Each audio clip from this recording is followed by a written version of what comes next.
the great thing about ECW was that it was an outlet for all the frustrated outcasts, people who Vince didn't do right by, people that Eric didn't do right by. Hey, you want to come over to he was like a Jerry Springer. ECW was like Jerry Springer with muscles. Little Pete, he will take the world over at some point. He's going to start a war or end a war, but now he's going to get to stay home. You're my friend forever, okay?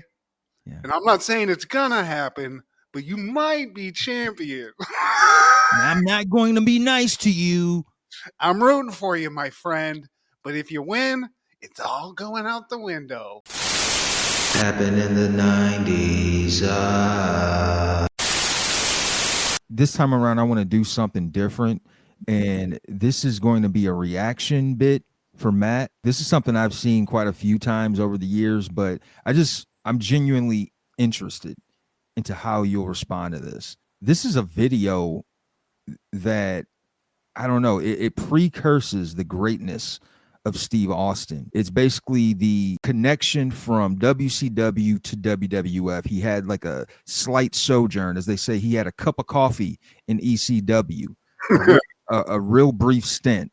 But man, when you see him in ECW, you could see like the early vision that he had for what will become possibly the biggest wrestling star of all time. Okay. Well, I'm excited. I mean, I'm wondering if I'm getting a stunning Steve look or what, but we'll see, Steve. This is what it is. Sexy Steve Austin?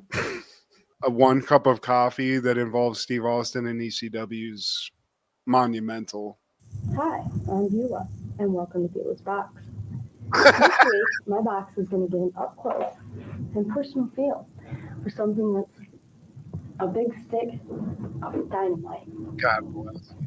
TNT. You never know when it's going to explode. And best of all, it's live.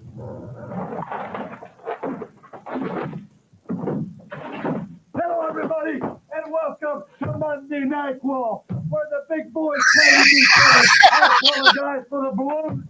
I had to fire the pyrotechnician guy because he couldn't show up. I did it over the phone, no less, but I had to fire him. Okay, right here with the big boys play with each other on my right, as of always, Bongo. Bongo, how you doing?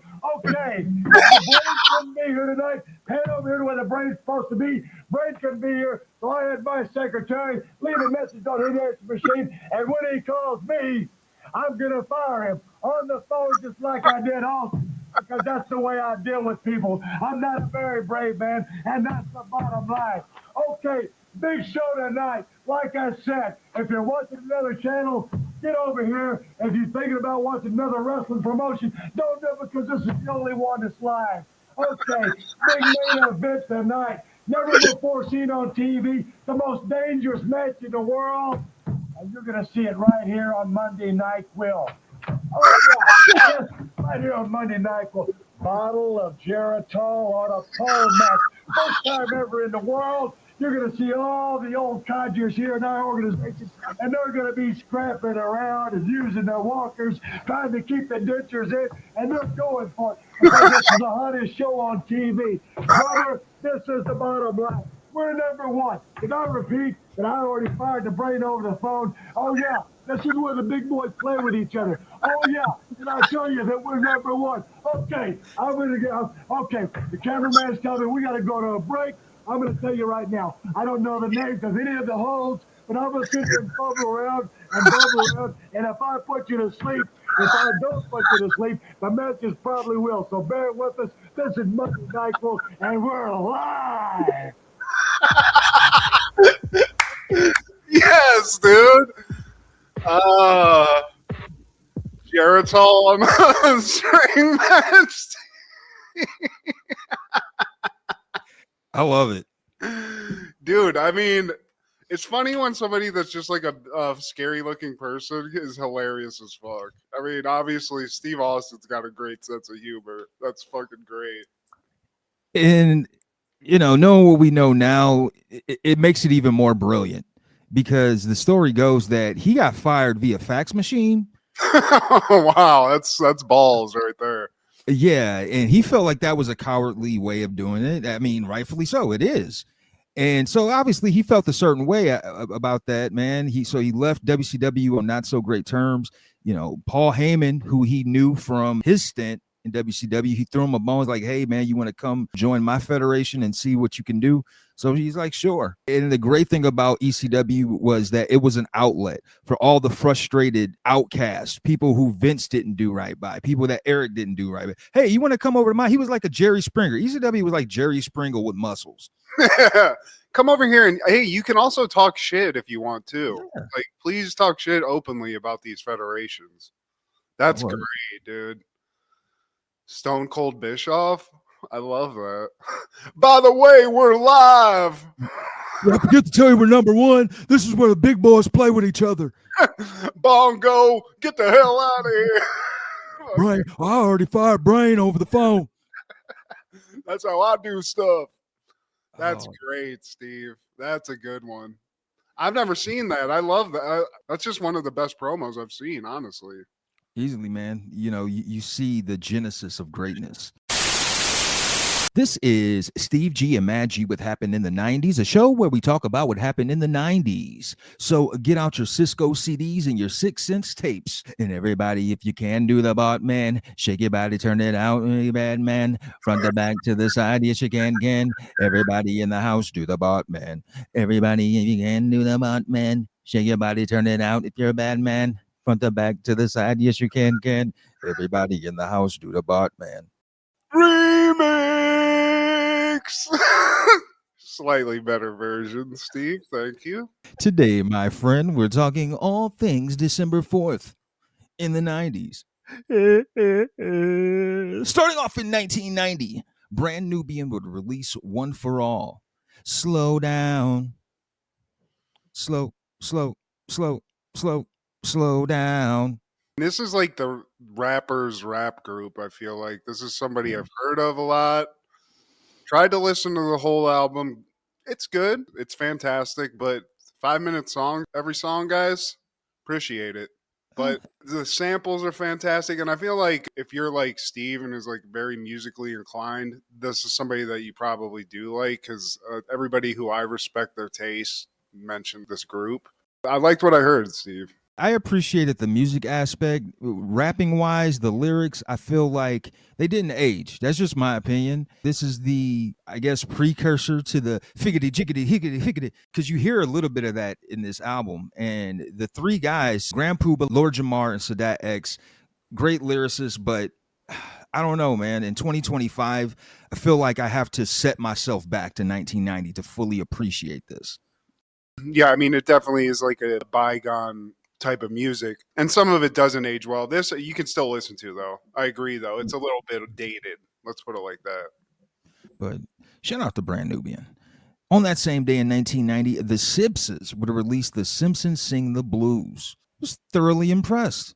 We mentioned it quickly, but like the surprising quality of this is great. Very R&B like swerve too. It's got like sort of a new edition-y sound to it in a lot of ways. It's got the boom bap type rap that we were talking about, but when it's Bart Simpson doing it, some a little extra on that, Steve. I enjoyed Bart's rapping better than Brand Nubian's. I mean, it's fucking good. It's quality shit. It's not just Bart. Like, it's very Bart centric. Obviously, Bart was like the slam dunk of the show at this point. But we get every actor that's a voice actor on this doing characters. I mean, Mr. Burns has a fire ass song on this, which is hilarious that I'm saying that and meaning it. If you like The Simpsons, check this out. I remember the poster. I did not own this, but gonna have to right some wrongs and find this, Steve, and really go down deep into this album. There's a remake of Cream's Born Under a Bad Sign by Homer, and that alone is worth listening to. And then Bart has another rap song called Deep Deep Trouble. Like the chorus sounds like it could have been Ice Cube Yeah. song. That's what I'm saying. Like, the beats are good, the hooks are good. It's just the Simpsons characters doing it. So whoever ghost wrote this, made this, produced it, I think David Geffen had a damn hand in this in some way. So they were putting a lot into it. But you mentioned too, Look at These Idiots, which features Mr. Burns. Fantastic. And I like how they mix in a couple samples of like just sounds from the show, you know, a Mr. Burns quote. Bart saying something he said in the show, they'll throw a sample in that, and it's part of the beat. So I don't know if they had Fruity Loops back then, if that was who was making this, some guy that had Fruity Loops and a bunch of Simpsons sound effects, but I'm digging it. Even Lisa, she has a number of her own called Moanin' Lisa Blues. And that hits. It's got like a Etta James feel to it. Well, I feel like the one that you mentioned, Born Under a Bad Sign, is it BB King like part of that song? Like they got him to do part of this. So it's like Yeah. they had like Hall of Famers throwing some help at this. And I mean, for what it is, it's surprisingly good. With the second song, School Day, that was done with Buster Poindexter and Joe Walsh. Joe Walsh from the Eagles. There's another song called Sibling Rivalry that's really good too. It's just surprisingly musical, and which I just didn't expect. I didn't remember this, but shout out to when comedy was just killing it in all aspects. I mean, The Simpsons could throw a fucking ketchup packet against the wall and it would become some kind of hit art. So they can do anything. They were at the level of Turtles, of Teenage Mutant Ninja Turtles, man, because you got to understand, this was 1990 when this album was released. I think they're still in their first season. So this speaks on the Simpson mania when it first started. You know, just like the shirt you're wearing, man, you saw Bart everywhere, whether on a t-shirt, a poster, the front of a magazine. And then I could also compare Bart to Urkel around this time. Absolutely. Dude. I mean, this was a top 3 on the Billboard charts, this album. So, I mean, people were loving it no matter what. They wanted whatever they could get Simpson-wide. And, I mean, to be honest with you, Steve, I'm going to have to go back and ask my parents, but I'm pretty sure that when this came out, they did some sort of live, like, tour of where, like, you know, guys in suits had, like, Simpsons shit on, and they did these songs. I'm pretty sure I went to that. The musical? I think maybe it was Simpsons on Ice. I don't know what it was, but it was something live, and they did the Bartman, and that's how big it was, man. Like, you're right. Turtles, you couldn't throw a rock and not hit somebody that didn't like the Simpsons. Or for some reason, oddly enough, I had a lot of friends whose parents were so strict, they wouldn't allow them to watch the Simpsons because it was too naughty. So it was everywhere, Stevie. Either you wanted to watch it and you couldn't, or you were watching it and you were loving it. So, and to this day, which is even crazier. When did this come out, Steve? 90? 90. Where are we at now? 35? We're almost, shit, we're going to be dead and the Simpsons are going to be still going. Yeah, with AI, anything is possible. Word to Kevin Garnett. In 1992, The Distinguished Gentleman premieres. A con man discovers during a job that U.S. Congress is where the money is. Name recognition gets him elected. Will he develop a conscience? Directed by Jonathan Lynn, starring Eddie Murphy, Lane Smith, Shirley Ralph, Joe Don Baker, Victoria Rowell, Grant Shroud, Kevin McCarthy, and Charles Dutton. Hit. I didn't remember this one, Steve. This is a part of the Eddie catalog. I completely forgot about this. I just remember Shirley Ralph looking really hot in this movie. Also, shout out to Joe Don Baker, just killing it in the 80s and 90s still. He really was. Going back, I mean, he was a 70s celebrity, but he was in Rambo.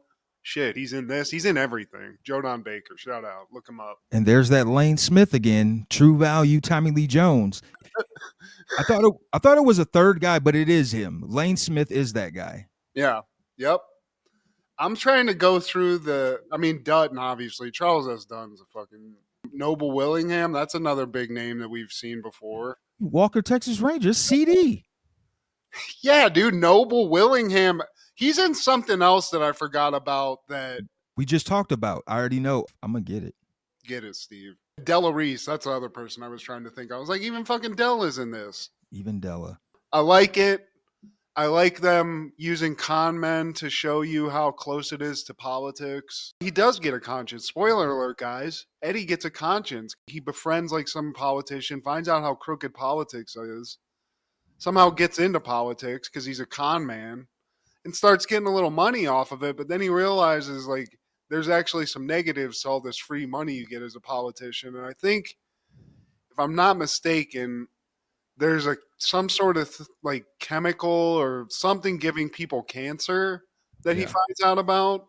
So then he uses this new power he has, and instead of being like a scumbag, he turns it around and actually like uses his power for good. But this is a good one. I don't think this is kind of like remembered as big as some of those other movies you named in the Eddie catalog, but No, it's I not. dug it. And I mean, you can watch it for free, guys. And Noble Willingham, he was in Mice and Men. That's the movie we talked about recently that he was Okay. in. There we Yeah. go. But I actually didn't enjoy this movie, man. Like it was kind of, if we're comparing Eddie movies, man, especially from this era, you know, you got Boomerang, you got Another 48 Hours. And I mean, this one, because this is actually the first movie since The Golden Child that he didn't write. And that maybe that has something to do with it, man. That makes sense. I like it when, I don't know. I like a good, like, political spoof. You know, Bulworth is kind of a weird movie too, but in the same way I like that, I like this. But I can see, especially when you put it up against those other movies that you said in his catalog, it's like, I mean, there's a lot of great movies that couldn't go up against those. You know what I mean? But I get it. And if he didn't write it, I mean, that makes a lot of sense why it's not as good as those other ones too. You know, you're not getting the full Eddie. That following year, 1993, we would lose American singer, songwriter, guitarist, and producer Frank Zappa at the age of 52. Zappa. He left some weird named kids, though. Dweezil Zappa and somebody else. I think Moon Unit. That's great. Don't know a lot about the Zappa clan, Steve. Educate me, like the audience. Give me a little education on the Zap. Honestly, man, I wish I could. I just know he was an eccentric guy. He's one of the few people banned from SNL, along with our guy Martin Lawrence, because you know I watched that episode. It's from the original cast, and he was just hamming it up, breaking fourth wall, looking into the camera. And I know more about that than his actual music. What I got from that is like a rock jazz fusion, kind of fishish, bordering Grateful Dead like. You know, and I could be wrong. All right. Well, yeah, it was just never my thing, but he was always somebody named, you know, and like I said, he had some kids that kind of like made it into our visibility a little bit. I don't know. It wasn't necessarily because of the music. I mean, rest in peace, Zap, Frankie. And I just know that Dana Carvey plays a great impression of him. Okay. Well, that tracks. Yeah, I gotta show you that one. But that following year, 1994, Pete and Pete is airing season 2, episode 13, Sick Day. Little Pete fakes food poisoning in order to stay home from school. As he ventures around Wellsville, he begins to realize that there's a whole different world than meets the eye. I love this episode, Steve, and I think this is another representation of why this show is one of the best kid shows Nickelodeon created. To me, it's one of the best kid shows from our generation. And it captures the magic of being a kid in a great way. Sick days when you were a kid, it was the shit, man. And I loved faking sick. So this was right up my alley. I understood every aspect of it. But it also shows like the other side of calling in sick. Because for me, yeah, it feels good, you know, to not have to go to school. But at the same time, I'm thinking like, man, when I do come back, is it going to be double the homework? I wonder what they're doing. I wonder if they miss me. I wonder like if it's a movie day. Damn, I missed out on a free movie day. You know, so I'm also concerned about that. I'm always thinking about tomorrow. Yeah. And on the other aspect of this, we got Big Pete initially just trying to ask somebody out on a date he's been trying to hook up with for a while, a friend. So I get that too.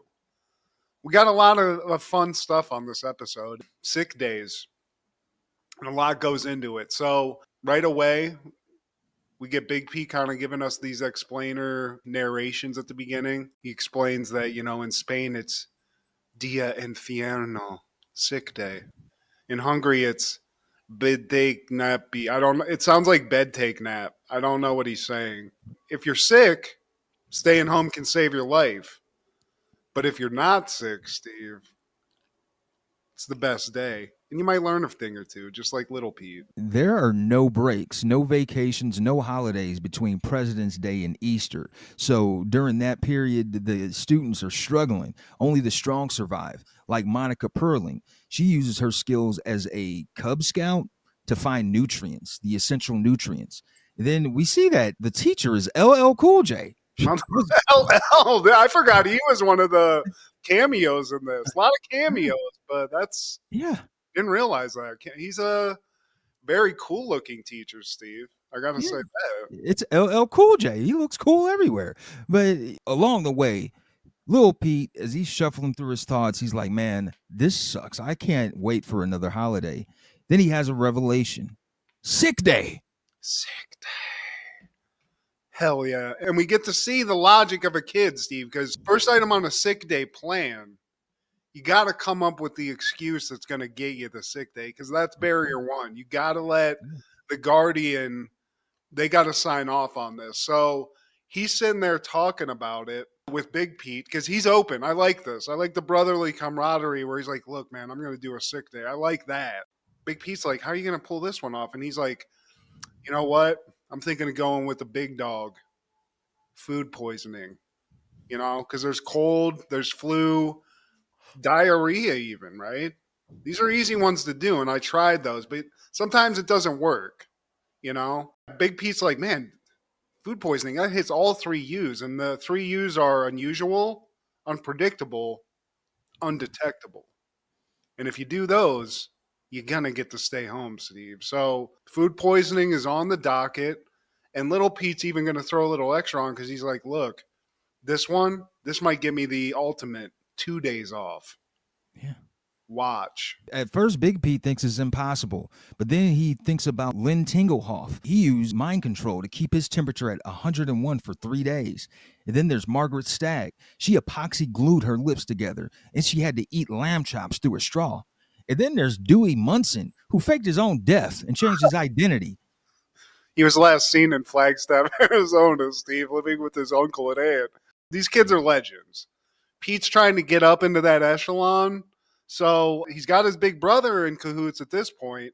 So now it's on to how to pull this off. And the operation, Steve, Operation Tapioca.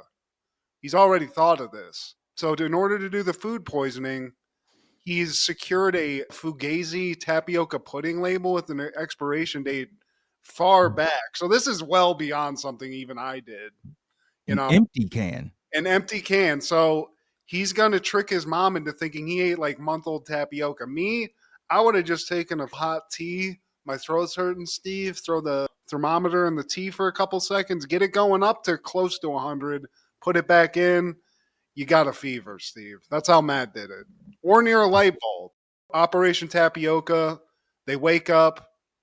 Big Pete gives him a little zzz. He gets everything there, and he gives the patented moan-groan combination to get his mom in the room, and now she's going over all the details. This is crunch time in a fake sick. You got to live up to the diagnosis. She fills him over. She tells him, I don't think you have a flu, and I don't think Petunia thinks you have a flu. So he pulls out, I think I have food poisoning. Well, it can't be something you ate because we all ate the same thing. Oh, yeah, but I might have been that tapioca I ate. And she's like, wait, what? I snuck some tapioca, Mom. Because they planted this fake can, Steve. So she finds it, and it works. This kid's a fucking genius. Little Pete, he will take the world over at some point. He's going to start a war or end a war. But now he's going to get to stay home. Really leaning into this act because his mom comes back. She's like, I talked to my sister and I'm not going to go to that baby shower after all. And she talked to the doctor and he said you might have mild food poisoning. So Pete's like, what? We were going to learn negative fractions today. Those negative fractions are going to have to wait. Mom, I just really wanted to go to school, but I guess I can stay home. But you don't have to stay home too. I mean, I don't want you to miss the thing. And she's like, well, no, I can't leave you. He's like, I won't be alone, Mom. I've got the fractions to keep me company. So he even gets his mom to be like, you know what? You're right. I'm going to leave a little something here for you to eat. I'm going to go to this baby shower. Take care of yourself. So now he's almost got a little Ferris Bueller's Day Off situation going on, Steve. He's free. And word gets out throughout all the staff in the school. And LL, he is playing Mr. Throneberry. And when he finds out, he wants to throw a luau. He's got plans for Hawaii. Hey, everybody, we celebrating this weekend. Lil P ain't even here. Yeah, and I mean, they reveal the adult handbook that they have to figure out the secret code to announce that Pete's not coming to school. It's that big of a deal, Steve. It's in the book. So after that, they announce it. every adult in town, especially in the school, is just celebrating the shit out of it. You know, and I assume that's kind of what happened when I didn't come to school either, Steve, if I'm being honest. You know, it's a day off from that nightmare. So everyone wins. And now, you know, Pete's left to his own devices, and he's kind of discovering those things you never notice, you know? If you don't stop and smell the roses, Steve. Mom's gone. So Pete's walking around the house, and it's like everything's beautiful. The way the dust is kind of catching the sun, that's beautiful. The sound of the fridge making ice cubes and all that clinking and clacking, he doesn't hear that during the day. It's beautiful, Steve. As he's eating a bowl of cereal, he sees a piece of cereal shaped like President Eisenhower. So what does Pete decide to do? Stuff his nose with the Eisenhower cereal, but now he can't get it out. Yeah. And just then, he's like, what am I going to do? The meter man comes, Steve, and another cameo, Chris Elliott, cabin boy. He shows up. He just walks in, and I don't like that a meter man's just coming into your house like that, but that's Ray the meter guy, Steve. Him and Pete know each other. Pete asks about the marshmallow. He's not really fazed that Ike Eisenhower's in Pete's nose. Then they go down to look at the meter, and Ray has this weird power, Steve, where when he reads the meter, he becomes the meter and he sees into the future. He sees Martin Van Buren, the 8th president, appearing in this meter, and he says he's going to lead you to the promised land, Pete.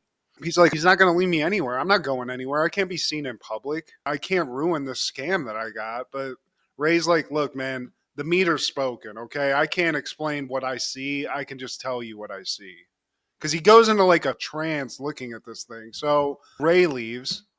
Pete's searching around the house. He's not going outside yet. And he's kind of stuck to that rule until he sees almost like a holster that's in his house that has this remote in it. And it's a remote to his garage, and it's actually apparently the most powerful garage door opener known to Wellsville, I guess. It's called the Excalibur 2000. Usually Dad's the only one that can touch this thing. There's too much power, Steve. You could open up a fucking hole in the earth if you pointed it right, but everyone's gone. So Pete's like, you know what? Fuck the rules. I got to get this thing going. I got to test this thing out. And going outside on the sick day, it's the cardinal sin of sick days. Pete, though, he's seen the Excalibur commercial way too many times to not try this. As he goes outside, opening garage door after garage door, he comes across the mail lady, played by BB Newworth, a.k.a. Baby Mama. Lilith, a little phrase. Dude, this is a cameo-rich episode of Pete and Pete, but another adult that's fully cool. She's reciting her memoir into like a voice recorder. Pete sees her because he's up in like a tree or something doing X Games moves with this fucking remote. I think her name's Mailwoman McGinty. Basically, they talk, but she's just cool. And she's like, look, if I see any adults out while you're out, I got this flare gun. I'll shoot a flare off for you. So, hell yeah, fucking Mailwoman McGinty. Not being a bitch. Not threatening to call the cops. Now, Pete, he really wants to do some hood rat activity. He's already outside, but he wants to test the waters. So he approaches the school. He looks through the window of his classroom, and he's seeing that his buddy Clem, he's just turned into bearded goo. Yeah. Everyone's deteriorating. That kid that was licking desks for nutrients, she's still just like capturing whatever she can to survive. So Pete's testing the waters, Steve, literally out in front of the school. He's looking in the window and he sees all his friends. He sees his empty desk. And then again, he notices something that, you know, he never usually pays attention to. This kid, Glenn, Steve. Glenn's a weirdo. He's one of those weird kids. This kid constantly eating plaque candy, which is disgusting because it basically just turns all the plaque on your teeth pink. So he's constantly like looking like he just bit into a fucking tampon. But Pete's like, man, this kid's, what is it? What is this Glenn kid's deal? He just becomes kind of not obsessed, infatuated, I guess would be the right word with Glenn. All things Glenn. I find him captivating. And then Pete, he's spotted by the bus driver who blows up the spot. He's like, hey, everybody, yeah, look at Pete over here. Yeah, he's outside the school. Look at Pete right there by the school outside. This dude's a jerk here. It's like, what are you doing, dude? But he didn't know, because when Pete goes in, he's like, "Look, man, I called in sick, man. You fucking up the church money." It's like, "Oh shit, my bad, dude, my bad." He makes it out. He's like, everybody, it's cool. Nothing going on out here. Yeah, No that was a squirrel. terrorists. Yeah, that was some whatever. So Pete's hanging out with Stu in the bus, another cool adult who's just down with the kid playing hooky. I want to believe that I would be cool with this too, Steve. I want to He's be. Otto. Yeah, exactly. He is kind of Otto. Not as hippie, not as potheady.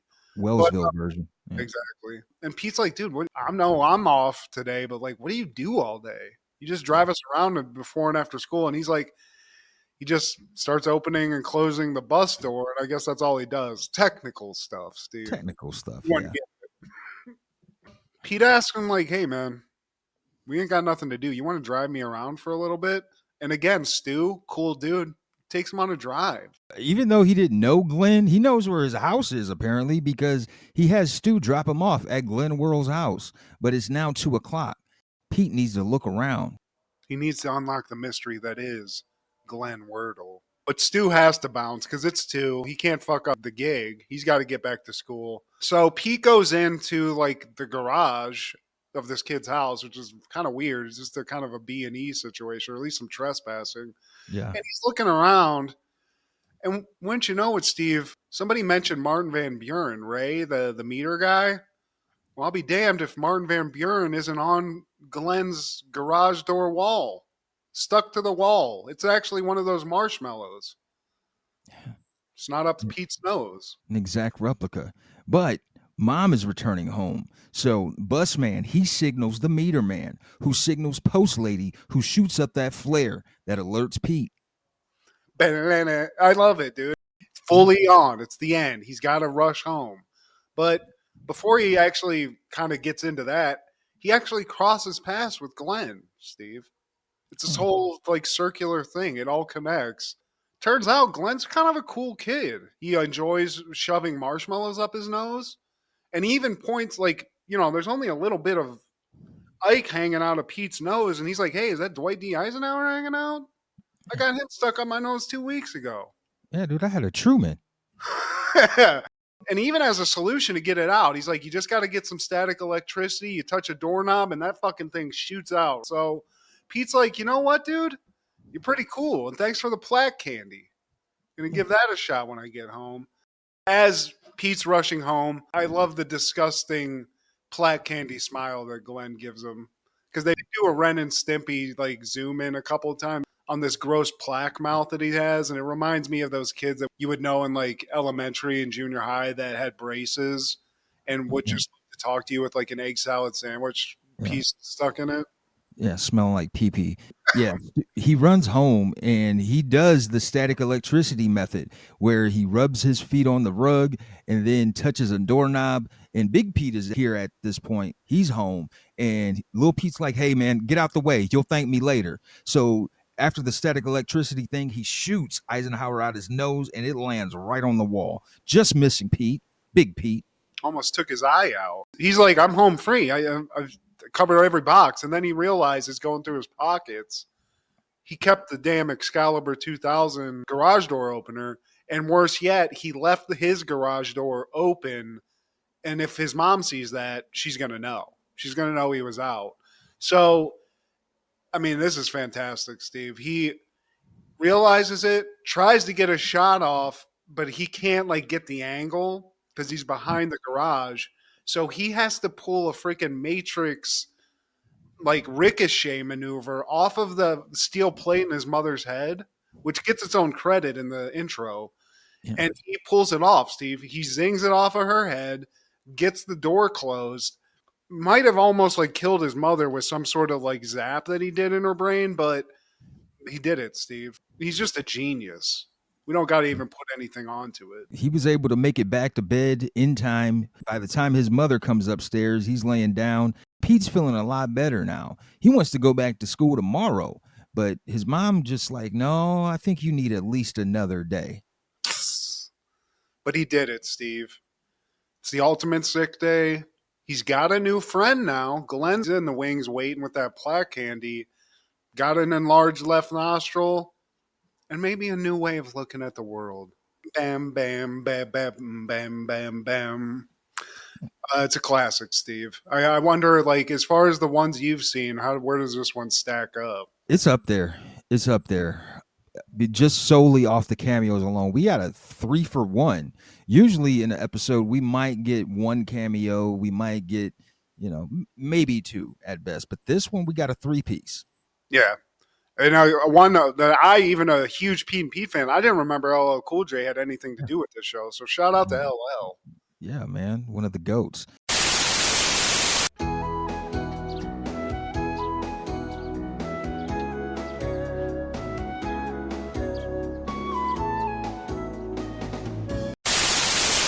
That following year, 1995, WCW is airing Monday Nitro from the American West Arena in Phoenix, Arizona. Mongo's there. Eric Bischoff's there in a strange fit, Steve. I tried to mention it to you. Looks like he robbed some sort of roadside Native American owned denim store. So he's rocking some Native American denim. Mongo's got a chihuahua with some sort of angel outfit on, Steve. I didn't understand that. Yeah, I'd like to know whose idea it was, because this was a recurring thing from McMichael. This was his thing where he would bring his chihuahua on the set with him while he's commentating, and he would dress it up in these little cute little outfits. Yeah. I already don't like Mongo. This just makes me hate him more. But then the brains here, he's got a pet too. He's got a weasel in a potato chip bag. Yeah, I like that one better than the chihuahua and the halo. Yeah, it's bizarre. But we're here, Steve. It's Monday Nitro. This is where the big boys play with each other. And they announced the main event early in the game. We find out that Lex Luger, the contender, he's going to go up against Macho Man, who's the champion at this time. Bobby predicts that Luger's going to be the champion, of course, because at this point, Luger is the heel. I mean, that's very apropos for Bobby.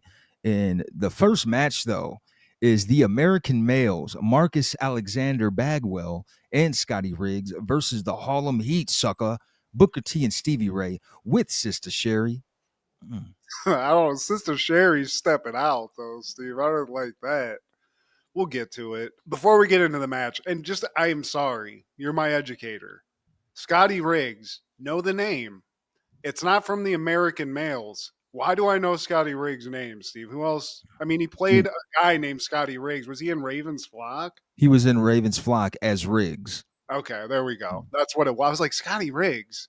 Because at first I was thinking of Scotty Too Hottie, and that's not this guy. But I love a nice Marcus Alexander Bagwell appearance before he became buff. He is buff. But I mean, theme song, I hate it. We're the American males. American males. We're the American males. American males. It's not good.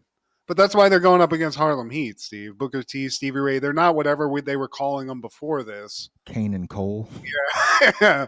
And Sherry's with them too. So this is a slam dunk as far as Steve's concerned. He's got a little eye candy, and we get Harlem Heat. So decent match. Love seeing Booker T just do the Booker T shit. And the amount of like craziness. Do you think he got trained a little bit by Too Cold Scorpio? He's got a couple of moves that are pretty Too Cold Scorpio-esque. No, he didn't. No? Okay. No. Well, they share similar move sets. But then like somewhere in the middle of this match, Steve, Colonel whatever Parker shows up. He's like you. He's got a thing for Sherry. He beat me to it. Yeah. And at ringside, he gives Sherry a Christmas present, but we can't see it, though, at this point. Sherry gives him a big kiss at the sight of this gift, whatever it is. We get back to action. I got to say, American males, they were pulling off some pretty athletic moves. Cut back to Parker. He's walking off with Sherry now. Turn your neck for a sec and your dame's missing. Delighted. And we find out that gift was a ring. They get to smooching, and yeah, I don't like any of that, man. Get your hands and lips off my woman. Sherry has an extremely like wide range of taste in men too, because you know she's been with all of them. Steve, Ric Flair, she's with Sean, she's with Harlem Heat here, and then she just turns coat to go with some plantation owning racist looking dude like Colonel Parker just because of the ring. Steve, yeah. Your loyalty to Sherry, I'm not really understanding it. This bitch she'll turn your back on you, Steve, unless you got those funds, I guess. Yeah, she walks off. Booker sees this and he's calling her name, Sherry. And, I like he's how man, disappointed he just goes back to the match and it's just like, I love that. Yeah, shit, got to get back to this money. The Booker T spinning kick. To me, it's up there with Shawn Michaels' Sweet Chin music. Like when he connects, it Yeah. just the sight of the look, it looks awesome. he has 3 moves I love: the spinning, get up, scissor kicking a guy down, like it's kind of like a clothesline, the scissor kick to the back of the head, whatever that's called, is dope, and then the what I call the Too Cold Scorpio, like flipping leg drop move. I forget what all these moves are called, but they're just fucking stellar ass moves. Stevie Ray's just like a fucking brick shit house. He just is just a big dude. Yeah, he's the Jim Neidhart of this group. But Yeah. the top rope maneuvers, the Harlem Hangover, and I forgot Booker T could even do this, man. Like all of these moves, man. Booker T had a bag. But we also see AC Green, who we just talked about a week ago, Mr. Iron Man. He wants smoke. He wants some smoke with Harlem Heat. He is pissed, dude. Yeah. I mean, I feel like there's some real heat here. No pun intended. He ain't busted a nut. That's what that is. He ain't busted no nuts. Man, fuck you. Stevie Ray's like, yo, man, I don't know what the hell is wrong with this guy. Yeah, not getting sex. It'll have you wanting to fight 2 6'4" brothers. I mean, he's pissed off. I don't know. He wants to kick both their asses, but I did find that funny as hell. 'Cause I was like, this is some good ass acting, or this guy's literally pissed off at these two. Why don't you go in the corner and jack off, sucker? And we cut back to Mean Gene. He's with Lex Luger and Sting. Sting, he wanted to bring Lex out because he wanted him without Jimmy Hart. He's a bad influence on my buddy. And he also wanted to let him know that he has a good shot, a good chance of beating Macho Man and becoming the new champion. And I also want to let you know that I'm in this triangle match and I'm on a roll and I might win. So you, future champion, you might face me and I'm not going to tippy-toe around shit. Even though we're best friends, dude. I love you, bro, but I might have to fight you. This is such an dumbass fucking promo. I was like, they're basically telling you the storyline and telling you this is how it's going to go also, which is weird. Like a BT movie. Yeah. But you know what? Sting's a good guy. You know, he's like, look, man, I'm going to have to whoop your ass at some point. So I just don't want there to be any bad blood. All right. That's basically what he told him. You got to love these mid-90s WCW promos. They're so TGIF. You're my friend forever. Okay? Yeah. And I'm not saying it's going to happen, but you might be champion. I'm not going to be nice to you. I'm rooting for you, my friend. But if you win, it's all going out the window. And golly willikers, I'm going to...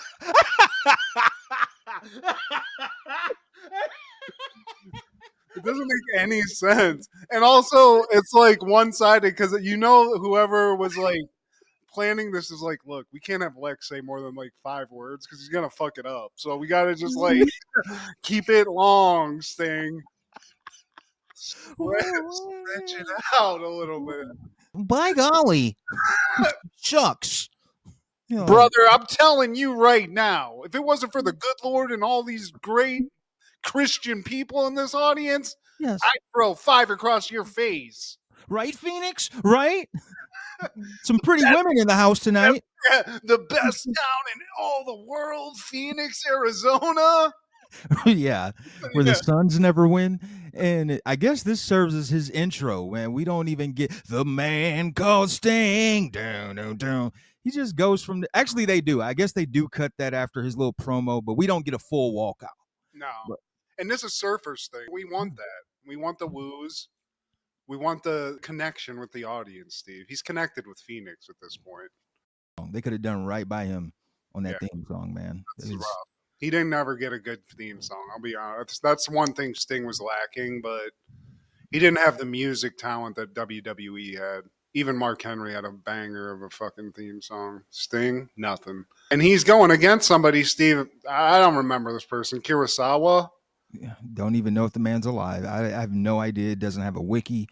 You know, I tried to check his background. He must be one of those guys from over there. He's an Asian biker, it looks like. He's just... Apparently he broke Animal's arm. If I'm not there, that's what they're using as like his bona fides. If you throw a guy named Kurasawa at Sting, I think we all know what's going to happen by the end of the match, you know, and it's not very long either, I don't think. Under 3 minutes, because Sting slaps that Scorpion Deathlock in no time. And even Bobby says, sayonara. Yeah, dude, Kurasawa. I was like, who is this? Was this somebody else? I didn't really do too much digging, but yeah, I don't remember that guy. There's a lot of Asian guys that just kind of came and went, you know. They threw a leather jacket on him. They gave him a very, like, what's an Asian-sounding name everyone knows? Kurasawa, okay. Yeah, remember that director? All right, let's just take half of that. But this serves as like a partnership that WCW had with New Japan Wrestling. They even promote Starrcade 95 that's going to happen later that month. And even in that, it's basically New Japan versus America. When worlds collide. They kept doing like a promo for it. The land of the rising sun. There's a lot of that. And da-da-da-da-da, like that kind of music, the racist music. Pretty much, man. The next match is Scott Norton versus the Giant with Jimmy Hart and the Taskmaster. Because Kevin Sullivan, he got dressed up. He has to come out. There's one woman somewhere in the crowd that likes this. So, yeah, dude, the Giant, this is the beginning of it all for Paul White, Steve. He's getting a push. He's going through WCW like wildfire. But now he's coming up against a brick shithouse, Steve. And this is, I was trying to explain this to Kendra. Don't disrespect Scott fucking Norton, is all I'm saying. You know, this guy will fuck a normal sized human being all the way up. He will powerbomb you to the grave. Yeah. Vicious and Delicious is one of my favorite WCW tag teams. But I think it was because of Scott Norton, because that powerbomb, he really got some hatred out when he was powerbombing these motherfuckers. But I was sitting here wondering, like, what is going to happen here? Because this is like two boulders just knocking into each other. But this is, I feel like, one of those where they're like, oh, you think the Giant, anybody can stop him? Well, we're going to throw the biggest dude, and he's just going to just manhandle this motherfucker a little bit. I mean, Scott Norton gets a couple of blows in, but this is to show how powerful the Giant is. Yeah, it helps sell the mystique of Paul White. But I do like how Scott Norton gives the Giant an atomic drop. Like, that took some strength, man, to raise this man off the ground and drop him on your knee. Like, my knee would be swelled for the next 3 days. I always wonder how they pull that off in general, because, you know, you're carrying like a heavy box and sometimes you like have to like get it reset. When I do that and it lands on my knee, I'm like, oh, fuck. But like a 300-pound dude or whatever, I mean, the Giant's way more than that. You're right. But I just like Scott Norton in general he's got a weird frame. He has like the world's strongest man frame where it almost looks like he has a gut, but I don't think there's any gut there. It's all just like gigantic muscles. Yeah, stomach muscle. And Scott, he gets on the top rope, which I hardly ever saw, and he jumps right into a choke slam. Done. Yeah, it's done. It's over with. They have to sell it a little bit. So, I mean, he got his in, but at the end of the day, Scott, he's just another statistic at this point, for just another notch in the belt. We go back to Mean Gene, and he introduces the Nature Boy, Ric Flair himself, who comes out with Sir Charles Barkley, because we are in Phoenix, Arizona. Woo! And Phoenix not really feeling the Nature Boy, even with the cosign of Sir Charles, Steve. They hate him that much. It's crazy. But I love seeing Sir Charles looking young, looking skinny, kind of leaning into being a little bit of a bad guy, Steve. He likes being a heel, you know? Yeah, because he's aligned with Ric Flair. They're not feeling that. He even throws in, I could never measure up to the Nature Boy, but that is my guy. We have the best basketball fans in the world. They cheer for that. We have the best wrestling fans in the world. They cheer for that. And you better appreciate the Nature Boy. They didn't cheer for that. Oh, come on. Oh, terrible. The Nature Boy throws it right back out because he's like, me and Sir Charles, we're going to tear up Phoenix. And I might just convince his ass to retire and become one of the four horsemen for real, for real. So there's no more co-signing needed than that. He might not have gotten a championship, Steve, but he got an offer to be in the four horsemen. So that's pretty up there. If Rodman can do it, Sir Charles can. He was in the Dream Team. But we have our main event, Lex Luger with Jimmy Hart versus the Macho Man Randy Savage. My elbow's a little banged up, brother. So Macho Man, he's dealing with a little bit of an injury, but, you know, it's Macho Man. He's the champ, and he doesn't give a fuck, Steve. He's out here. And he's dressed like a trapper keeper. Now, this I always found hilarious. Luger, who's bigger than Randy. Randy's a big guy, but Luger's bigger than Randy, but he finds a way to play this coward role. Like, Yeah. you're trying to convince us that you're scared of a guy that's smaller than you. I mean, I get it. He's a savage. He's Randy. But come on, Luger, man. You roided up, man. You punch a hole through the wall. I'll tell you what Luger does best, Steve. I was laughing my ass off watching this. The guy to sell being hurt screams. Yeah. So, ah! It's constant. It's constant noise. He's devoted. I'll give you that. He can't talk like at all, but man, he sells pain with some screaming. I was loving it. And man, man, we find out that Hogan, the Giant, and Ric Flair are on probation for whatever reason. Like I love these storylines. I like the explanation too. They're like, everyone came into Phoenix. The business partners came in. They put them on a probation. It's like, what the fuck is this? Flair come out too? Yeah, Flair comes out, but first Randy, he hits a flying elbow on Luger, and he goes for the pin, but of course the ref is either out or distracted. So while he's pinning him, he hears Jimmy Hart at the apron. He gets up, drags Jimmy Hart into the ring, and before he pummels Jimmy Hart, Ric Flair comes from behind and hits him with them brass knucks. He's got them knucks. Yeah, he gets them solid too. So Jimmy Hart's like, thank you. And he starts like setting up the win here and putting his guy on top. And I do like Flair's just doing his thing down. He doesn't give a fuck. He's jumping off ropes and stuff. He doesn't give a shit. And then Hogan comes out, Steve. He's on probation. He can't be doing any violent shit, but he's out here, Steve. He doesn't give a fuck. And aside from his awful theme song in this, when he was in WCW at the first, I don't like this wispy half facial hair look that he has either. I don't like that. It's not powerful, and it makes him look weird. Yeah, that's not the Fu Manchu that we're used to. No, I just can't take it. But he comes out. He gets in the mix. Sting comes out because when Hogan gets into the ring, he's trying to break it up and save his brother. As he's winding up and about to hit Luger, Sting just appears right in front of Luger, and he gets clobbered by the Hulkster, brother. Just to the chops. So now we got Titans right now that are now conflicting, Steve. I mean, there's a lot of talent in this match. Not Luger, though. Luger's just there. He's included. But now it's Sting and Hogan. And Hogan's like, I don't give a shit about this probation. Yeah, he even said that. Fuck this probation. Here's what I want to know, brother. We got a match coming up. Are you going to, whatever, like, because aren't they in a tag team in another match? Yeah, it's coming up. Him and Sting versus Rick and Arn Anderson. They need to know, like, where they stand. What's up with your... Do this in the back, guys. All this, like, you're my best friend. Where are you going to be? It's like, all right, this is weird. Corny storylines. I need to know where you stand, brother. And Sting lets him know, I am on your side. Well, then what's going on with Lex Luger, brother? Well, dude, that's my boy. Would you run out on Macho Man? I've questioned some of the decisions he's made, but I'm not about to go out here and talk down on him. Brother. Yeah. They're just coming. They're coming to an agreement here, Steve. But I do like also Hogan's like, listen, whatever's going on, keep Luger out of my face, brother. You tell him that I said he's stupid.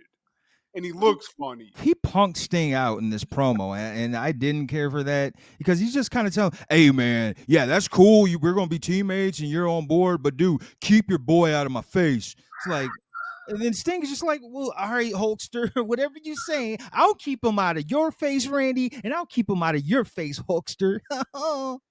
I hate Ric Flair as much as the next guy. I don't even know what's happening here. Hulk, I love you. Randy, you're my guy. Lex, I love everybody. Phoenix, you're great. I'm out of here.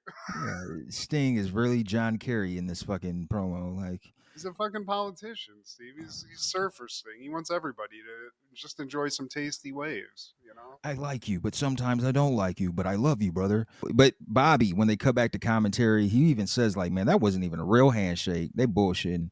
Hogan doesn't even trust Sting. Sting doesn't trust Hogan. And Randy can't trust either one of them. And we're all going to a hotel tonight and getting booked up in Phoenix, Steve, because that's really what it was all about. Kevin Sullivan's got the bag, so they're just waiting to go back and do some coke with that little demon. But you know somebody who probably didn't watch this in 1995, Matthew? I don't know, Steve, but I'm getting real fucking... Probably American wrestler Little Beaver. No! Yeah, man. No, I know. Little Beav? I know, right? Well, what did we do? We didn't leave it to Beaver, did we? He was a little person wrestler, and you know I recognize him from WrestleMania 3. He was a part of a mixed little person match. It was him and another little person with Hillbilly Jim versus King Kong Bundy and two other little people. But I guess maybe this is a reflection of the times, but he won the NWA World Midget Championship. That's what they called it at the time. The World Midget Championship, and in Pro Wrestling Illustrated in '73, he was voted Midget Wrestler of the Year. That's in print. You That's can't in print. for saying that. WMC, the World Midget Championship. We were all wondering who that was going to be. So, who was this guy's name again? Little Beaver. Little Beaver, Little Beaver. What was his name? What was the Christian name, Steve? born Lionel Giroux. That's a very black name. That was not the name I was picturing for Little Beaver, but shout out, man. Yeah, we lost him at 61, man. You won at life for a little person. 1997, the NBA suspends former Golden State Warriors guard Latrell Sprewell for 1 year after attacking coach PJ Carlissimo. I love me some Latrell Sprewell, Steve. I love them even more after this. Yeah. He doesn't take a lot of fucking guff, I'll tell you that. You talk shit to this guy. I guess PJ was a little saucy with the players. I'm glad you said that. For a guy that looks the way PJ Carlissimo did or does or whatever, strange he would be this much of a shit talker, especially to such large dudes. Yeah. And that, didn't really pay off too well for him. Fafo.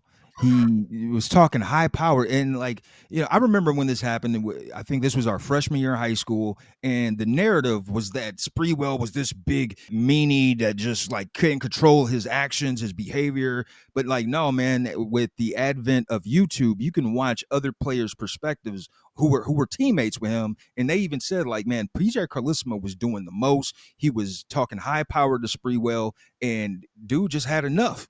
And coming from somebody who had a shitty coach, who really daydreamed about doing some shit like this, I get it, Latrell. I fucking get it. I think it did kind of make him more of like an NBA folk hero a little bit after he left. Because, he went to, the Knicks? The Knicks, and they went to the finals. They lost, but, he was the leader of the team. But I think he kind of got embraced. This guy does not take shit kind of person, too, once he got there. But yeah, this was huge news. I remember this being on ESPN, Sports Center, announcing it. It was crazy. They did have this weird spin on it where he was this uncontrollable monster of some kind.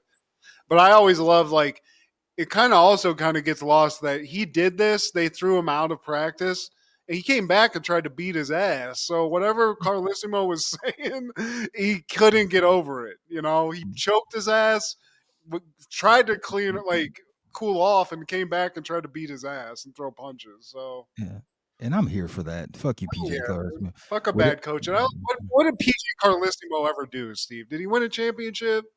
I don't believe so, man. He went and coached some other teams. Maybe he did win a championship. I'd have to look it up. Maybe as an assistant coach or something. Well, he ain't gonna win any sort of fighting champion. He ain't in the UFC, Steve. Latrell, he went on to make some awesome rims too. So this guy, business mind, great athlete, and apparently a guy you do not want to say put some mustard on that pass. He will fuck you up. Carlissimo, he was one of the coaches on Dream Team, so that was your shining moment right there. But they could have had me as one of those coaches, and they would have gone. They were going to win gold. Shit. Yeah, they should have just made Urkel the coach, a celebrity. It didn't matter. the celebrity assistant coach. In 1998, Psycho premieres. In Gus Van Sant's remake of Alfred Hitchcock's classic, young female bank employee Marion Crane steals money from her boss in Phoenix, flees town, and arrives at Ferriel, California's rundown Bates Motel, which has secrets of his own. Directed by Gus Van Sant, starring Vince Vaughn, Julianne Moore, Viggo Mortensen, William H. Macy, and Anne Heche. It's a fine movie. It's a shot-for-shot remake. It's got a bunch of 90s stars in it. It's in color, so I guess if you don't like black and white movies, you got that. Here's the bullet point, because I didn't rewatch this, Steve. I remember watching this a couple of times. I don't like watching Vince Vaughn jerk off looking through some sort of a pinhole. That's gross. Other than being filled with stars, a lot of people that were going to be in a lot of great movies after this, I mean, there's not a lot to say. I think people didn't like it because it was just a shot-for-shot remake. And even the guy, Gus Van Sant, who wrote this, I think he even was sort of like, he admitted it and tried to like sell it like, well, there's no real shot-for-shot remake when you do this because nobody can do the same art. You can't like completely replicate it. So I don't know. I was never a huge Hitchcock fan anyway. There's a couple movies. Psycho's not one of them, but this is not something I was too into. Yeah, and it's weird seeing Vince Vaughn play this role. The killing scenes too, that was really weird. Oh, so Soul Train 450 says, so this is what happened to Gene Wilder and Richard Pryor. Like, hey, I'll take that. Hell yeah, dude. I'm into that. But back to Psycho. Yeah, man, I didn't care for it. Like, how could you be impressed with something that's literally shot for shot? Like, you're just doing it over in modern times in the 90s. I just don't even understand what the plan was for this, because I assume somebody was like, guys, this is a copy. You copied and pasted a movie. So I guess, this was the first one where they like just remade a movie that was pretty well known. And now we're in a time where they're just doing that constantly. So this one stunk. Anne Heche, you had a huge crush on you in the 90s. William H. Macy, you're dope. Viggo Mortensen, you're the shit. Yeah. This just was a miss. Vince Vaughn, yeah, man, you're that dude, but this one wasn't hitting for shit. But any callbacks for this week, Matt? Steve, I'm looking at Nitro. I'm wondering, to you, or maybe you can just educate me, when did they stop using Mongo McMichael as the announce? Because I argue that, you could have had more years of success if you didn't have Mongo McMichael with his chihuahua and his awful comments. Sorry, Steve. I know you're rest in peace, I believe. Rest in peace. But yeah, man, my opinion had already changed about dude. And was that all you had for the week? I just was like wondering, like, how many different iterations of like announcers did WCW have before they settled on like the pure that got us to where like the promised land? Because he couldn't have been the first one that they were using. And I just don't remember what the teams were. Well, it was those guys. And then they had Tony Schiavone and Mike Tenay. So they mixed it up quite a bit, man. Even in Nitro, when they went to 3 hours, I think like 1 hour, it would be this set of guys. And then maybe that final hour or last 2 hours, it would be a completely different team. But yeah, man, I didn't like. So I watched the documentary on the Super Bowl Shuffle on Max. They just released that. And as you know, Steve McMichael, he was on that celebrated team in the 80s.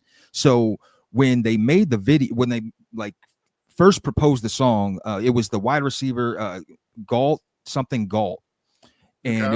it was his brainchild, and he was just like, you know what, let's get the proceeds to the underprivileged in Chicago. And he was able to get a lot of people on board.